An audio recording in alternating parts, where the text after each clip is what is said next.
igihe cyose uri kurumva ubutumwa bwiza umuhamagaro uri ku buzima bwawe utangura kumva uri kurahaguruka, utangura kumva umenga urasa ibintu wokora. Igihe cyose ufise ibintu wumva mugabo ivyo bintu uri kurumva ntibigutera ishavu n'insego yo guhaguruka gutora amasolisyo hano ku isi, muri ico gihe ivyo uri kurumva haba harimwo agasembwa.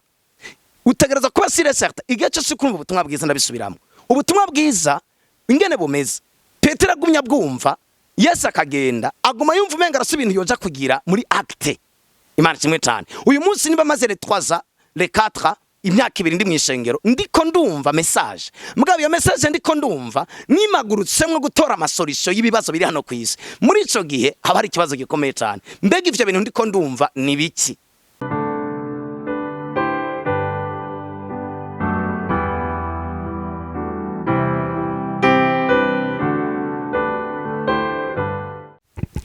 Shalom, hori CANAAN TV turabaramukije cyane, turanezerewe cyane kubana namwe kuri uno munsi udasanzwe. Reka dutangure dusenga. Data mu izina rya Yesu Kristo turagushimiye ko twasubiye guhabwa kandi karyo ko gushobora guhagarara imbere y'ihanga ryawe kugira ngo dushobore kubagaburira ijambo ryawe, ijambo riza guhindura ubuzima bwawe. Ndagushimiye cyane kuri ukurikira ijambo ryose rivuzwe, irivuga ngo yakurikirana ijambo ryo kugira ngo arishitse. Data ndagushimiye cyane n'uyu munsi ni wowe nyene dufise ushobora gushitsa ibyo tuba twavuze. Ndagushimiye ko n'uyu munsi kandi data uza kubikora mu mitima y'abantu iri kwiratwumviriza kaza kuba exalted, gakomezwa, impinduka, ivyimviro bishasha bikaza. Uwumviriza ijambo wese ntaguma ko yarameze mu izina rya Yesu Kristo dusenze twizeye, amen. Kozi Imana Clovis muri kumwe, twasuye kugaruka, twahawe privilege n'abarongozi ba televiziyo hori CANAAN TV, turabashimiye cyane. Reka tudatevye twinjire mu cigwa nyezina, ni cigwa nise the true message, cyangwa nise message y'ukuri umwami wacu Yesu Kristo yaduhaye hano ku isi. Ni message y'ubutumwa bwiza. The true message is the gospel. Ubutumwa bwiza niyo message y'ukuri twahawe. None vy'ukuri ubutumwa bwiza ni iki? Mbere yuko twinjira mu cigwa nyezina nashaka mbanze shireho icyo no kwita amatanguriro kugira ngo dushobore kuvyumva neza. Message y'ukuri Yesu Kristo yarakunda kuvuga ngo ubwami bw'Imana busa gutya. Uravye mu vyete vya Yesu aho bamuvuga mu butumwa bwiza baguma birefera bagaruka ku kintu kimwe bavuga ngo ubutumwa bwiza, ubutumwa bwiza, ubutumwa bw'ubwami, ngo ubwami bw'Imana busa gutya, ubwami bw'Imana bumeze uko. Harona handi usomye muri Matayo igice c'icenda ku 25 kumanuka munsi, Bibiri twereka ngo Yesu Kristo yagenze mu bisagara vyose yigisha ubutumwa ngo akiza, yigisha ubutumwa bwiza mu masinagoga no mu mihana yaho. Muri ivyo vyete byose aho hantu bamuvuga, ikimwe mu bintu bavuga Yesu Kristo yagenda akora yarigisha. Ibimenyetso n'ibitangaza vyarakurikira ukwigisha. Ukwigisha iki? Ubutumwa bwiza bw'ubwami bw'Imana. Imana ishimwe cyane. Why? Ubutumwa bwiza bw'ubwami bw'Imana ni imessage yose ivuga ico Kristo Yesu yakoze n'ico yadutumye gukora hano ku isi. Mwibuka ikintu kimwe, hano ku isi asanzwe ari ubundi bwami. Nimba ari ubundi bwami, dutegereza kuronka ivyigishwa, dutegereza kuronka message, dutegereza kuronka iyindi nyigisho ivuga ubundi bwami. Uyu munsi kuva twarize Yesu Kristo biritubwira ngo Imana yaratwimuye idukura mu bwami bw'umwijima itwimurira mu bwami bw'umwana wayikunda cyane. Nimba ari ubwami kanaka twajemwo, vyumvikana ko muri ubwo bwami dukeneye kumenya ni gute muri ubwo bwami babayo, ni gute muri ubwo bwami bavuga, ni gute muri ubwo bwami bakora mariage, ni gute muri ubwo bwami badandaza, ni gute muri ubwo bwami bizera. Ico bita kwizera muri ubwo bwami mbega ni giki? Imana kimwe cyane. So rero igikoresho dufise gishobora kudufasha kumenya ingene twoba muri ubwo bwami ni igikoresho kimwe bita ubutumwa bwiza bw'ubwami. Kubera iki? Twize Yesu Kristo nk'umwami, twaje mu bwami bw'umwana wayikunda cyane. Imana kimwe cyane. Hasanzwe ari amagara y'ubwami, hasanzwe ari ivyimviro vy'ubwami, hasanzwe ari imvugo y'ubwami, hasanzwe ari yo ingene bakora ibintu muri ubwo bwami. Ibintu vyose vyo muri ubwo bwami ni vy'ubwami nyene. Imana kimwe cyane. So muri kuva nje muri ubwo bwami nta n'imvugo yanje nkifise, nta n'ivyo ivyimviro vyanje nkifise nanje ubwiwanje negukira ubwo bwami nyene.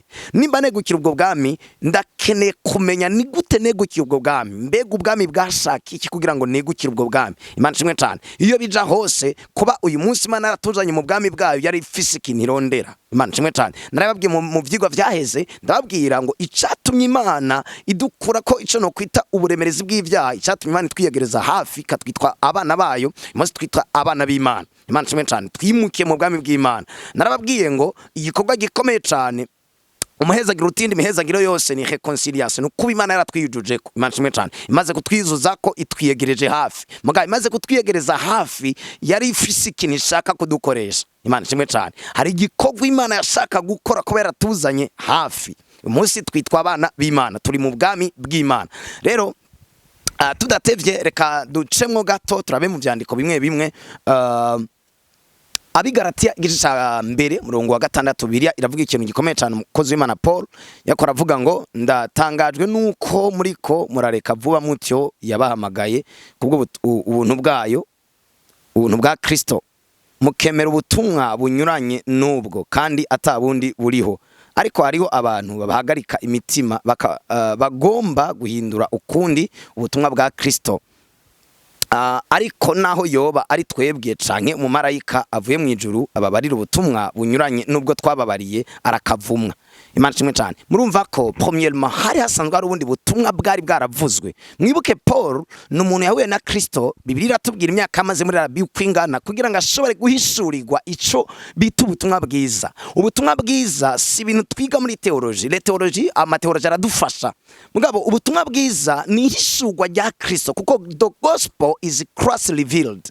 Ico bita ubutumwa bwiza ni Yesu Kristo ahishuwe mu muntu. Nico bita ubutumwa bwiza. Imana ishimwe cyane. Rero hano Paul ko avuga ngo nubwo y'umumarayika babwira ubutumwa bunyuranye nubwo twababwiye arakavumwa. Mwumvirize nuko hari kibazo hano turiko turasoma. Ikibazo cyari gihari cyari kimwe. Paul yarazi ngo hamwe ho kwigishwa ibinyuranye n'ivyo nigishije bizoba biheze ntibizokunda ko abantu babaho kw'Imana yari yarateguye ko bazobaho. Bene data nuno musi tubiravye uraza kwirotrouva, uraza kwisanga ni kubera ko uyu munsi ndavye muri Bibiliya, ndavye ivyo abantu babaye muri Bibiliya bakoze uyu munsi je ntashoboye kubikora. Biroroshe mu kanya gato cyane. Iraba igituma nivyo twumva bituma tudashobora gukora ivyo abandi bantu bakoze. Nimba Paul afise ibintu yakoze suko Paul cyari gitangaza kuturusha, ahubwo Paul nuko afise ico yumvise nivyo yamenye bitandukanye nivyo twe tuko turigishwa uyu munsi. Ico Paul ko aragwanira usomye nka Timotheo wa mbere igice ca mbere ku murongo wa 3 n'uwa 4 avuga ngo Timotheo cyatumye ndagusigaza muri ico gisagara nukugira ngo uteshe babandi ntibigishe ibinyuranye n'ukuri, ntibave bigisha ibinyuranye n'ukuri. Kubera iki? Paul yarazi ngo hamwe higishijwe ibintu binyuranye n'ukuri biraza gushobaka ko population kanaka, igihugu kanaka gitangura kubaho ubuzima bwo hasi cyane kubera biko birigishwa bivuye mu ishengero. Imana ishimwe cyane. Cyo gituma tubona uyu munsi abantu badashobora ko resista imbere y'ibibazo bitandukanye turiko turacamwa hano kwisi.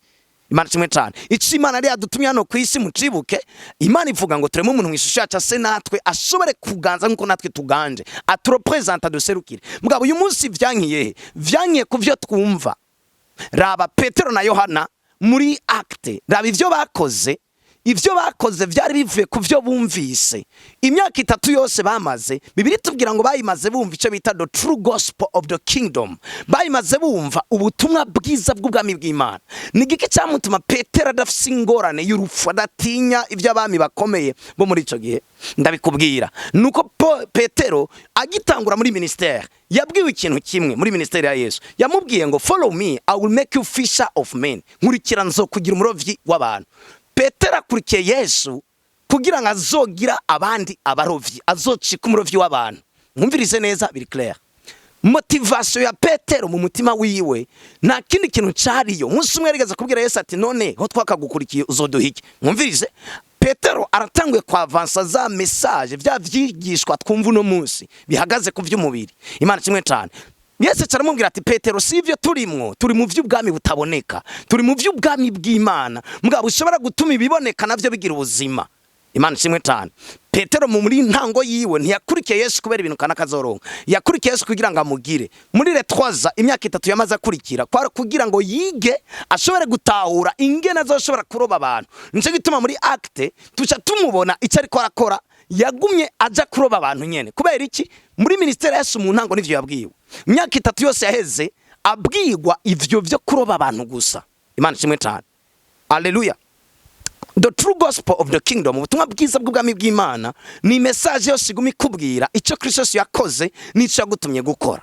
Akagira kabiri, message y'ubwami bw'Imana, icyo bita the true gospel, ubutumwa bwiza, n'ubutumwa buhagurutsa umuhamagaro uri ku buzima bwawe. Igihe cyose uri kurumva ubutumwa bwiza, umuhamagaro uri ku buzima bwawe utangura kumva uri kurahaguruka. Utangura kumva umenga urasa ibintu wokora. Igihe cyose ufise ibintu wumva, mugabo ivyo bintu uri kurumva ntibigutera ishavu n'insigo yo guhaguruka gutora amasolution hano ku isi. Muri ico gihe ivyo uri kurumva haba harimwo agasembwa. Utegereza kuba sire certain. Igihe cyose kurumva ubutumwa bwiza ndabisubiramo. Ubutumwa bwiza ingene bumeze. Petero agumya bwumva, Yesu akagenda, aguma yumva umenga arasa ibintu yoja kugira muri acte.